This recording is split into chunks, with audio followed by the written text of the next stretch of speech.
Hello students, कैसे हैं आप सभी। एक बार फिर से स्वागत आपका हमारे यूट्यूब चैनल पे। आई होप आप सभी अच्छे होंगे। और इस वीडियो में हम देखने वाले हैं नर्सिंग एप्टीट्यूड के कुछ इम्पोर्टेंट क्वेश्चंस जो कि जो अपकमिंग बीएससी नर्सिंग का जो एंट्रेंस एग्ज़ाम्स होगा उस पर ये क्वेश्चंस आपको काफ़ी जो है एग्ज़ाम्स में नंबर लाने में काफ़ी जो है मदद करेंगे। साथ ही जो एएनएम और जीएनएम का जो एंट्रेंस एग्ज़ाम्स होता है वहाँ पे भी ये क्वेश्चंस पूछे जाते हैं, क्योंकि ये बेसिक्स क्वेश्चंस होते हैं। बायोलॉजी के बेसिक क्वेश्चंस भी आप इसको बोल सकते हैं, या नर्सिंग फील्ड के जो बेसिक क्वेश्चंस मेडिकल फील्ड के इनको बोल सकते हैं। ठीक है, तो इन क्वेश्चनों को देखेंगे। तो सभी क्वेश्चंस इम्पॉर्टेंट हैं और इसी तरीके से वीडियो हमारे चैनल पे आपको रेगुलर मिलती रहेगी, चाहे वो नर्सिंग एप्टीट्यूड के हैं या अदर क्वेश्चंस को लेकर है। तो सीधे चलते हैं क्वेश्चंस की तरफ। तो यहाँ पे आपको करना क्या है, जो क्वेश्चंस यहाँ पे बताए जाएंगे वो आपको अपने एक नोटबुक बनानी है, वहाँ पे भी लिख के रखना है, ताकि वहाँ से आप इनको वहाँ से भी जब आप याद करो तो कॉपी से अपना याद कर लेना। ठीक है, इंपॉर्टेंट क्वेश्चंस हैं सभी के सभी, तो याद कर लेना। सबसे पहले तो यहाँ पे पहला क्वेश्चंस है जो कि खासकर हर साल जो है एग्ज़ाम्स में पूछा जाता है। अगर आप एएनएम का एग्ज़ाम दे रहे हैं, एंट्रेंस एग्ज़ाम्स, तो आपको पता होना चाहिए कि एएनएम की जो है फुल फॉर्म क्या होती है। ये क्वेश्चंस बहुत बार पूछा जाता है और ये हर साल पूछा जाता है। तो एएनएम का जो फुल फॉर्म होता है ऑक्सिलरी नर्स मिडवाइफ्स। तो ये याद रखेंगे, एएनएम का जो फुल फॉर्म होता है ऑक्सिलरी नर्स मिडवाइफ है। तो खास करके जो एएनएम एंट्रेंस एग्ज़ाम्स की तैयारी कर रहे हैं वो इसकी फुल फॉर्म अच्छे से याद कर लेंगे, ऑक्सिलरी नर्स मिडवाइफ। दूसरा क्वेश्चन यहाँ पे जो कि बहुत बार जो है हर साल पूछा जाता है, चाहे वो बीएससी नर्सिंग का हो, चाहे वो जीएनएम में हो, एएनएम में हो। ठीक है, यानी ये नर्सिंग प्रोफेशन से जुड़े क्वेश्चंस हैं और ये नर्सिंग प्रोफेशन से जुड़ा कोई भी एग्ज़ाम्स अगर आप दे रहे हैं तो वहाँ पे ये क्वेश्चंस पूछे ही जाते हैं। जीएनएम स्टैंड फॉर, यानी कि जीएनएम का फुल फॉर्म यहाँ पे पूछ दिया जाता है आपसे। तो जीएनएम जो फुल फॉर्म होता है इसका जनरल नर्सिंग एंड मिडवाइफरी होता है। ठीक है, जनरल नर्सिंग एंड मिडवाइफरी। तो हमेशा याद रखना कि कई बार ऑप्शंस में क्या होता है कि ऑप्शंस में जीएनएम नर्सिंग एंड मिडवाइफरी दिया होगा, दूसरा ऑप्शन क्या दिया होगा, जनरल नर्सिंग मिडवाइफ दे दिया होगा सीधे लिख के, एंड नहीं लिखा होगा। ठीक है, तो ये चीज़ आपको यहाँ पे ध्यान क्या रखनी है कि जो जीएनएम का जो फुल फॉर्म होता है वो जनरल नर्सिंग एंड मिडवाइफरी होता है। तो जनरल नर्सिंग एंड मिडवाइफरी अगर वहाँ पे ऑप्शन दिया रहेगा तो यही ऑप्शंस आपका सही रहेगा। जनरल नर्सिंग मिडवाइफरी आपका ऑप्शंस वहाँ पे गलत हो जाएगा, क्योंकि जो जीएनएम का जो फुल फॉर्म होता है जनरल नर्सिंग एंड मिडवाइफरी होता है, एंड यहाँ पे लगता है। तो इस चीज़ का भी ध्यान रखेंगे। कई बार एग्ज़ाम्स में ये क्वेश्चंस इस तरीके से पूछ जाते हैं जहाँ पे कि जो स्टूडेंट्स होते हैं वो काफ़ी कंफ्यूज हो जाते हैं, क्योंकि वहाँ पे जो फुल फॉर्म होती है दोनों दी होती है, सबकी सेम होती है, लेकिन जो एक्चुअल अगर आपने पढ़ा है कि भाई जीएनएम का जो full form general nursing and midwifery होता है, तो आप 100% इसी को करेक्ट करके आओगे, ना कि जनरल नर्सिंग मिडवाइफ करके आओगे। तो ये चीज़ें आपको यहाँ पे ध्यान में रखनी होगी। अगला जो क्वेश्चंस जो पूछा जाता है बीएससी नर्सिंग के एंट्रेंस एग्ज़ाम्स में या एएनएम के या जीएनएम के एंट्रेंस एग्ज़ाम्स में पूछ देता है what is the full form of ECG.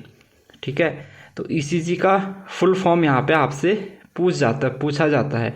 तो ईसीजी का जो फुल फॉर्म होता है वो इलेक्ट्रोकार्डियोग्राम्स होता है। ठीक है, इलेक्ट्रोकार्डियोग्राम जो है ईसीजी का फुल फॉर्म होता है। आपको पता है ईसीजी जो है हार्ट रेट को जो है हार्ट की जो इन्वेस्ट करने का एक तरीका है। तो ईसीजी आप करते हैं तो ईसीजी का जो फुल फॉर्म होता है वो इलेक्ट्रोकार्डियोग्राम्स होता है। ठीक है, तो ये भी याद रखेंगे ईसीजी का फुल फॉर्म, ये क्वेश्चंस भी पूछा जाता है। अगला फुल फॉर्म यहाँ पे क्या पूछ लिया जाता है, फुल फॉर्म ऑफ इको। तो हार्ट का आप इको करवाते हैं तो ये क्वेश्चंस भी रिपीटेड होते हैं, पूछ दिया जाता है इको का फुल फॉर्म क्या है। तो इको कार्डियोग्राम्स।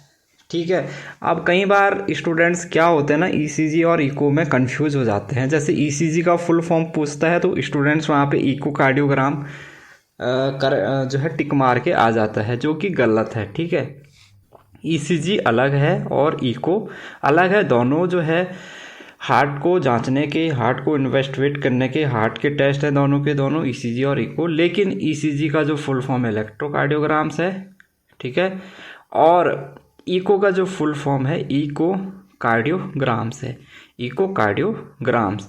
तो इन दोनों में कंफ्यूज आपको नहीं होना है, ईसीजी और इको, ठीक है।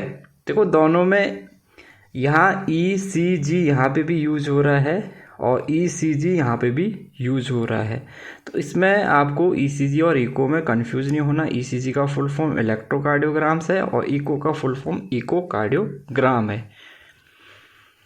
अगला यहाँ पे देखो, अगर आप नर्सिंग प्रोफेशन में जा रहे हैं तो ये क्वेश्चंस भी आपसे पूछ लिया जाता है कि full form of ANS in nursing यानी जो नर्सिंग प्रोफेशंस है उसमें जो एएनएस है, एएनएस का फुल फॉर्म आपसे पूछ लिया जाता है। तो एएनएस का फुल फॉर्म होता है असिस्टेंट नर्सिंग सुपरिटेंडेंट, ठीक है।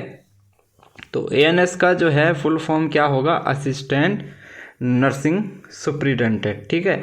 तो ये भी आपको याद रखना है। कई बार यहाँ पे तो ये यहाँ पे आपसे यही पूछेगा, आर्मी वाला तो ये है नहीं है कि वो आर्मी नर्सिंग सुपरिटेंडेंट का क्वेश्चन आपसे पूछ लेगा, ठीक है। असिस्टेंट नर्सिंग सुपरिटेंडेंट का ही यहाँ पे आपसे पूछेगा क्वेश्चंस में। ऑप्शंस यही दिया होगा, असिस्टेंट नर्सिंग सुपरिटेंडेंट दिया होगा एक ऑप्शंस में, तो यही आपका करेक्ट रहेगा। अच्छा, जो एएनएस होती है इसके बारे में थोड़ा बहुत आपको पता होना चाहिए कि जो एएनएस होती है नर्सिंग फील्ड में, असिस्टेंट नर्सिंग सुपरिटेंडेंट, ये क्या वर्क करती है। तो देखो, जो एएनएस होती है ये रिस्पॉन्सिबल होती है for the administration of A nursing area. तो जो नर्सिंग एरिया में एडमिनिस्ट्रेशन होता है, नर्सिंग एडमिनिस्ट्रेशन होता है, वहाँ के लिए रिस्पॉन्सिबल होती है, ठीक है।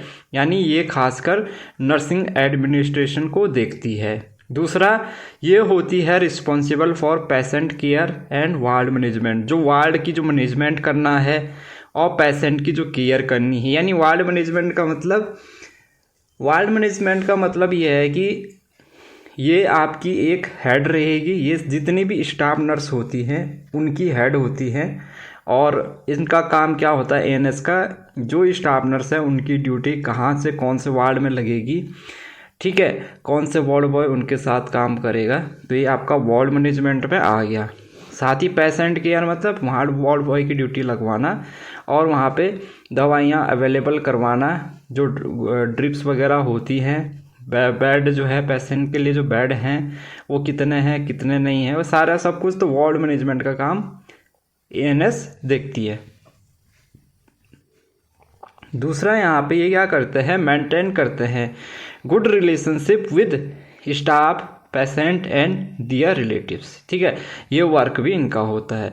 इसके अलावा ये मेंटेन करते हैं good public relations and project A positive image of the hospital. ये इंटरप्रेट होते हैं हॉस्पिटल पॉलिसीज से, रूल्स एंड रेगुलेशंस को करते हैं ये, और इन्वेस्टिगेट करते हैं कंप्लेंट्स को, ठीक है। अगर वॉल से कोई कंप्लेंट आ रही है तो उसको भी इन्वेस्ट करते हैं, इन्वेस्टिगेट करते हैं।